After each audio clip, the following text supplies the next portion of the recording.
Thank you, Mr. President. I'd like to ask you about the election. Donald Trump is telling his supporters that the election is rigged and asking them to monitor certain areas on Election Day. How concerned are you about the potential for violence? And what about after Election Day? Are you worried the results of the election may be distrusted? And for Prime Minister Renzi, the offensive in Mosul has begun. Are you concerned about what happens after liberation? And Mr. President, if you want to weigh in on that as well, I do. appreciate it. Thanks. Okay.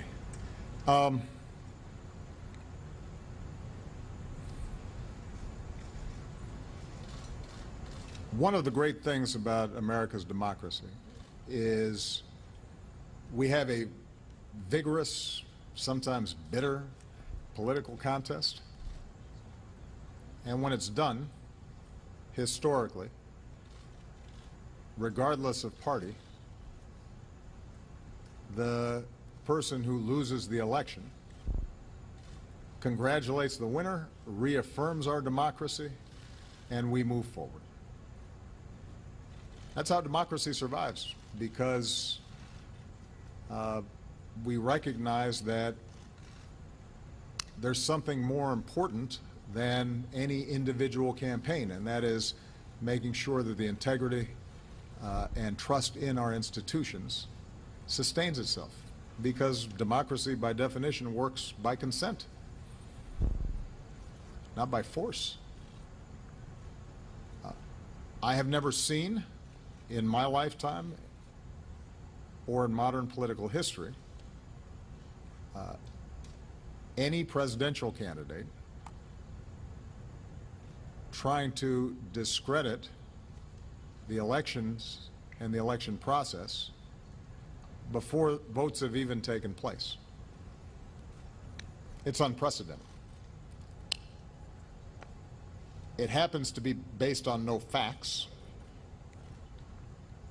Every expert, regardless of political party, regardless of ideology, conservative or liberal, who has ever examined these issues in a serious way will tell you that instances of significant voter fraud are not to be found, that, keep in mind, elections are run by state and local officials, which means that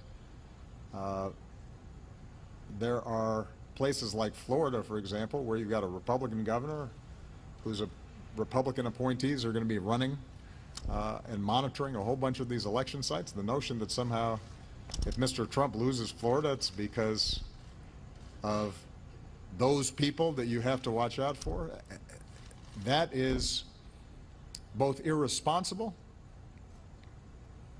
and, by the way, doesn't really show the kind of leadership and toughness that you'd want out of a president. If you start whining before the game's even over, if whenever things are going badly for you and you lose, you start blaming somebody else, then you don't have what it takes to be in this job. Because there are a lot of times when things don't go our way or my way. That's okay. You fight through it. You work through it. You try to accomplish your goals. But the larger point that I want to emphasize here is that there is no serious person out there who would suggest somehow that you could even rig America's elections, in part because they're so decentralized and the numbers of votes involved. There's no evidence that that has happened in the past or that there are instances in which that will happen this time. And so I'd advise Mr. Trump to stop whining and go try to make his case to get votes. And if he got the most votes, then it would be my expectation of Hillary Clinton to offer a gracious concession speech and pledge to work with him in order to make sure that the American people benefit from an effective government. And it would be my job to welcome Mr. Trump, regardless of what he said about me or my differences with him on my opinions, and escort him over to the Capitol, in which there would be a peaceful transfer of power. That's what Americans do. That's why America's already great.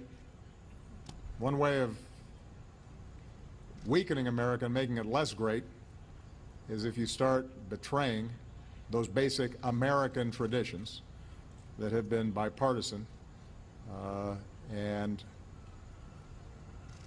have helped to hold together this democracy now for well over 2 centuries. With respect to Mosul,